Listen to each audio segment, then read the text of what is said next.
ನಮಸ್ತೆ ಫ್ರೆಂಡ್ಸ್, ಇದೊಂದು easy healthy tasty recipe cabbage chapati ಮತ್ತು ಚಟ್ನಿ. ಮೀಡಿಯಮ್ ಕ್ಯಾಬೇಜ್ ಒಂದು ತೆಗೆದುಕೊಂಡಿದ್ದೇನೆ ನಾನು. ಅದನ್ನು ಹೆಚ್ಚಿ ಮಿಕ್ಸಿಗೆ ಹಾಕಿ ಸ್ವಲ್ಪ ತರಿತರಿಯಾಗಿ ರುಬ್ಬಿಕೊಳ್ಳಿ. ನಂತರ ಇದಕ್ಕೆ ಸ್ವಲ್ಪ ಜೀರಿಗೆ, ಉಪ್ಪು ಮತ್ತು ನಾನು ಸ್ಪ್ರಿಂಗ್ ಆನಿಯನನ್ನು ಹಾಕಿದ್ದೇನೆ. ಸ್ವಲ್ಪ ಅದನ್ನು ಕತ್ತರಿಸಿ ಹಾಕಿ.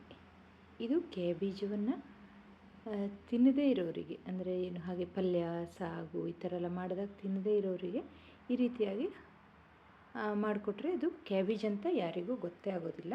ಆಮೇಲೆ ಅದಕ್ಕೆ ಗೋಧಿ ಹಿಟ್ಟನ್ನು ಹಾಕಿ ಚಪಾತಿ ಥರ ಕಲಿಸಿದ್ದೇನೆ, ಮತ್ತು ನೀರನ್ನು ಸೇರಿಸಿಲ್ಲ.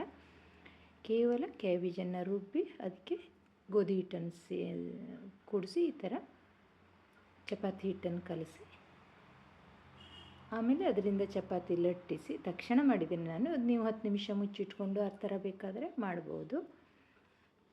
ತಕ್ಷಣ ಅದಕ್ಕೆ ಸ್ವಲ್ಪ ಮೇಲ್ಗಡೆ ತುಪ್ಪವನ್ನು ಹಚ್ಚಿ ಚಪಾತಿ ಮಾಡಿದ್ದೇನೆ. ಅದಕ್ಕೆ ಚಟ್ನಿ, ಒಂದು 3 ಟೊಮೆಟೊ, ಒಂದು 3-4 ಈರುಳ್ಳಿ, ಶುಂಠಿ, ಬೆಳ್ಳುಳ್ಳಿ, ಕರಿಬೇವು, ಹಸಿಮೆಣಸಿನ ಬದಲು ನಾನು ಜೀರಿಗೆ ಮೆಣಸನ್ನು ಹಾಕಿದ್ದೇನೆ. ಅದರಲ್ಲಿ ನಾನು ಟೊಮೆಟೊವನ್ನು ಸಿಪ್ಪೆ ತೆಗೆದು ಆಮೇಲೆ ಬೀಜ ಎರಡನ್ನೂ ತೆಗೆದು ಇದು ಉಳಿದಿದ್ದನ್ನೆಲ್ಲವನ್ನು ಸೇರಿಸಿ, ಇದಕ್ಕೆ ನಾವು ಕ್ಯಾಪ್ಸಿಕಮ್ಮು ಸೇರಿಸ್ಬೋದು, ಹಾಗೆ ಕೊತ್ತಂಬರಿ ಸೊಪ್ಪು ಎಷ್ಟಿದ್ರೂ ಸೇರಿಸ್ಬೋದು. ಇದೆಲ್ಲವನ್ನು ಸೇರಿಸಿ ಸ್ವಲ್ಪ ಫ್ರೈ ಮಾಡಿ, ಒಂದು 5 ನಿಮಿಷ ಫ್ರೈ ಮಾಡಿ ಅದನ್ನು ತಣಿಸಿ ಅದನ್ನು ಉಪ್ಪು ಹಾಕಿ ಮಿಕ್ಸಿ ಜಾರಿಗೆ ಹಾಕಿದ್ದು. ಈ ಚಪಾತಿ ಜೊತೆಗೆ ಈ ಚಟ್ನಿ ಹಾಗೆ ಬೆಲ್ಲ ತುಪ್ಪ ತುಂಬ ಒಳ್ಳೆ ಕಾಂಬಿನೇಷನ್. ನೀವು ಒಮ್ಮೆ ಇದನ್ನು ಟ್ರೈ ಮಾಡಿ.